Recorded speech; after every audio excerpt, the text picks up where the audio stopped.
before telling you the surface anatomy of superficial and deep palmar arch, you should have an idea about the movements of the thumb.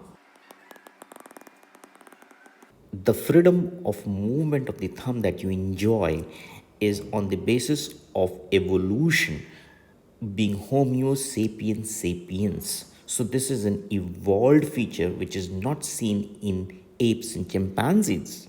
So, one thing is your position of the thumb is at 90 degrees to the plane of the rest of the digits. You know that. That is an evolved feature.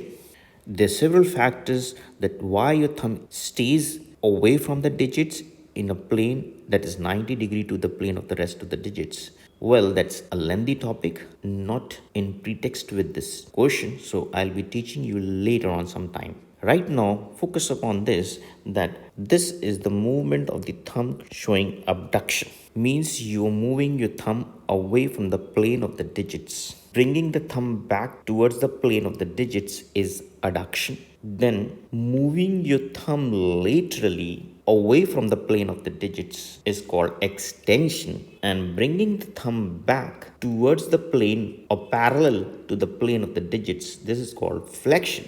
Now, having a twisted movement of the thumb so that you can touch the tips of the digits, especially the little finger, that motion is called opposition. And bringing the thumb back to its position is reposition. Opposition and reposition. Well, bringing you back to the question, now tell me, if you are asked to draw the surface anatomy of superficial palmar arch in your hand, where will you draw it? It was a question asked in JIPMER PG entrance examination. How will you show in an MCQ format that the course of superficial palmar arch can be represented by what position of the thumb? Adduction, abduction, extension, flexion. This is an MCQ for you now.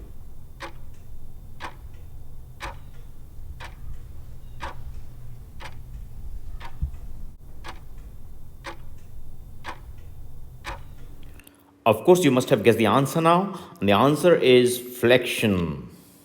And this what we are studying here is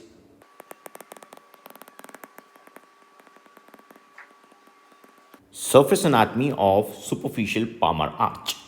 Now, to draw the surface anatomy of the superficial palmar arch in your palm, you need to do is flex the thumb, and remember this should be the complete flexion, full flexion, maximum flexion of the thumb.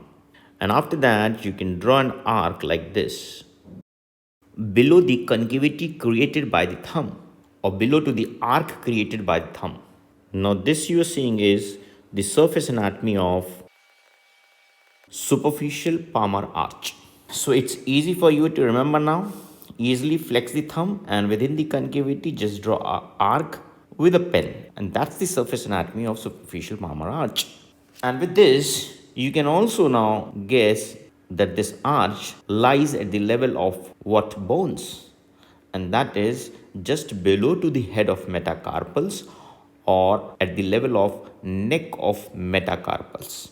You find a superficial palmar arch, and remember it's a superficial most content in the palm. It's even running above to the digital nerves.